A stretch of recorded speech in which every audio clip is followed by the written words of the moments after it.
How do we know that the Old Testament is reliable? Hey guys, in today's podcast, we're going to look at how scholars criticize the Old Testament to say it's not reliable because of the grammar and style of language it uses, but I'm going to show you why they're dead wrong. Hey, I'm William Dyer. This is DyerConversations. Thanks for joining me in today's podcast. If you are just jumping into this episode, I want you to know that there are earlier episodes in a series that I'm doing. So I'm going to put a link on the screen above right now and also a link in the description below. But let's go ahead and get into today's podcast. Okay, in the last episode, I went over pillar number 1 in the historical critical method, and we talked about why it failed. So in today's episode, we're talking about pillar number 2. And pillar number 2 is going to be variations of language and style. So here's what the critical scholar will say. They'll look at the text in the Law of Moses, and they'll notice these different grammatical structures, different language, different style, different words used, different grammar, just a different way of writing, okay? And they'll look at that and say, okay, this has got to be indicative of multiple authors behind the text. So they'll examine the Law of Moses and they'll look for these patterns. And they'll start to kind of establish these patterns and say, well, here's kind of one style of writing, or here's one group of the same types of words that are used, the same way a sentence is structured, or the same way God is referred to. And they'll start to kind of block those off into different pattern structures and go, okay, pattern structure over here, this has got to be from one source. And pattern structure over here, this is from another source. And then this pattern structure as well, this is from another source. And so they'll go through the entire Law of Moses and they'll chop it all up and attribute it to all these different sources. Now, one of the first proponents of this and one of the main figures behind it, if you want to go research it for yourself, is a guy named Johann Eichhorn. He's, again, one of the original proponents of the view.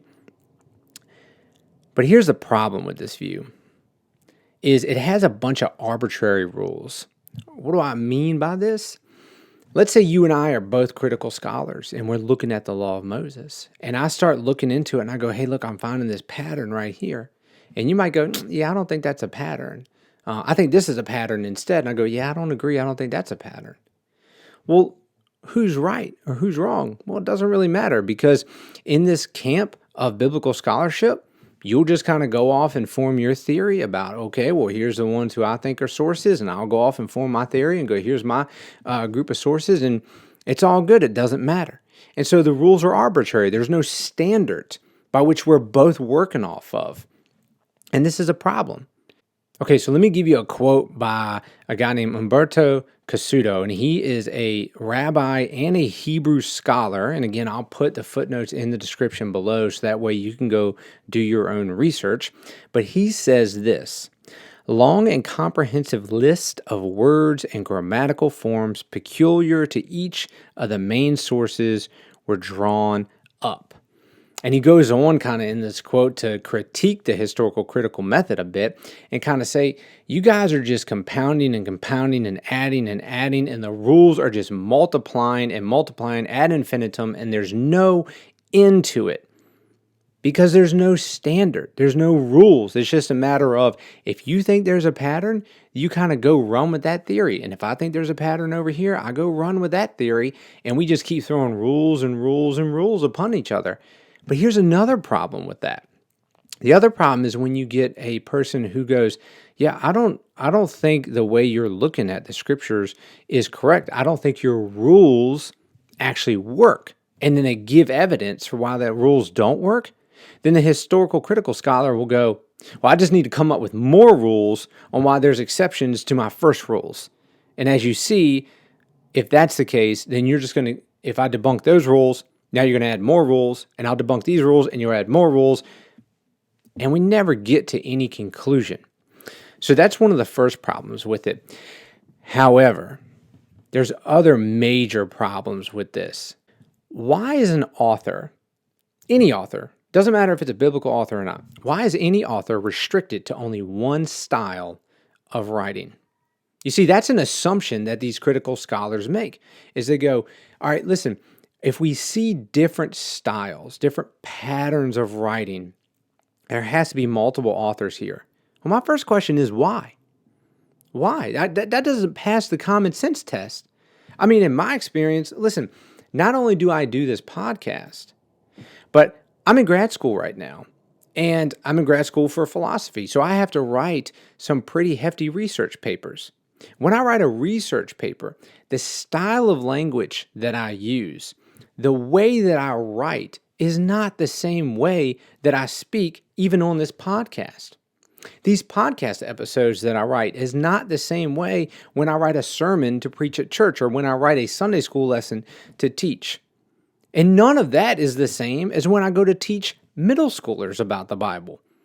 So it depends on the context by which the author is entering into or the audience that the author has. That will dictate the sort of style and grammar that he uses. So it's ridiculous to think that an author is going to be restricted to only one style of writing, only one sort of way to use grammar. I just think that fails the common sense test.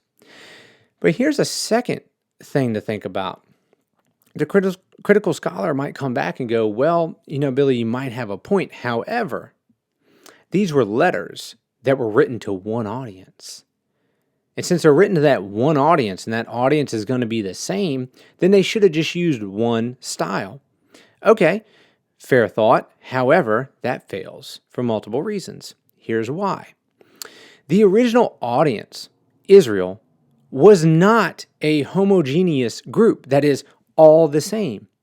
First of all, think about it like this. Israel was made up of 12 tribes. And at first, they were kind of loosely fitted together tribes. They weren't one nation really until the time of David. So you get these 12 tribes. But in these 12 tribes, you have men, women, children, elderly people, farmers, blacksmith, priest.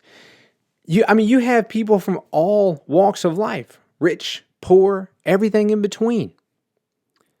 So to think that the original audience was just this one group is kind of ridiculous in and of itself. You're going to have people of different education levels, people who have different skills, can relate to different things. So even the original audience, you're going to have to write in different ways to be able to hit everybody. Secondly, these letters weren't just meant for Israel. They were also going to be used as a witness, a way to approach the larger audience of the heathen world that the Israelites were living among. So, God, even knowing this, is going to have the letters written in such a way that everybody, not just the Israelite, but everybody can relate to it. Because here we are, thousands and thousands of years later, in America, still reading these letters that were written way back then. And so we have to be able to relate to them in some sense.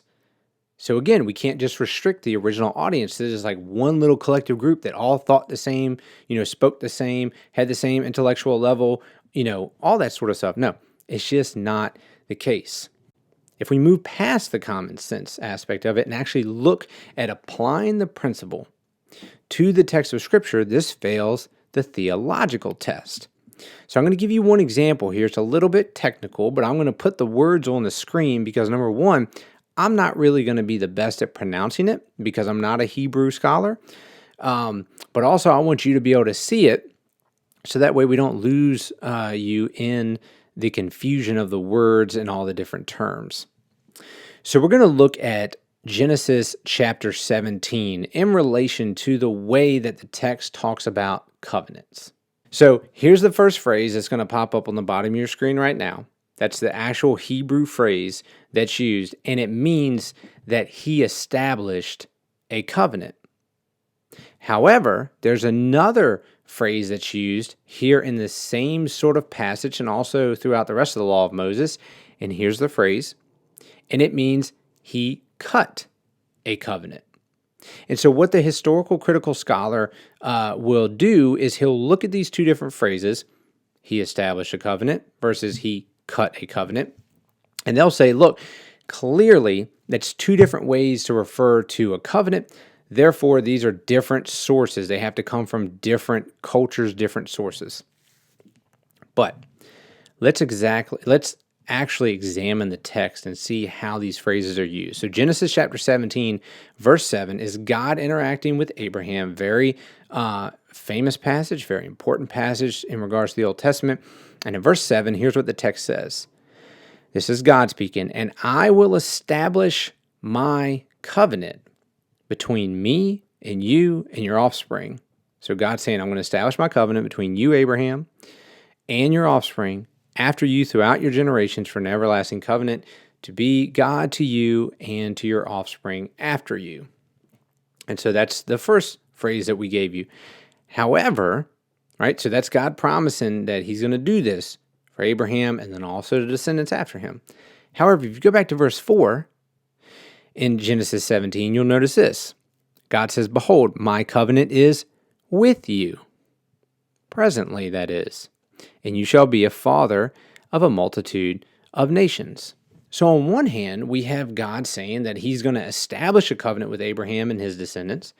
On the other hand, God says that the covenant is presently with Abraham.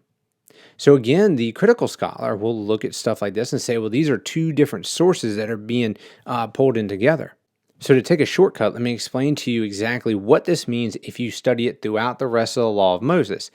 These two phrases are used not to refer to the same thing in the same way, but they refer to the same thing, but two different aspects of it. So this phrase that we talked about earlier connotes that a promise was given, but this phrase assures that the promise will be fulfilled. So in one sense, it's like, hey, a promise is given. In the other sense, I'm going to definitely fulfill it, and you can take that one to the bank. So we have two different aspects, two different parts of the actual making of a covenant. So again, you get into the text and you realize there's a reason why there's these different phrases.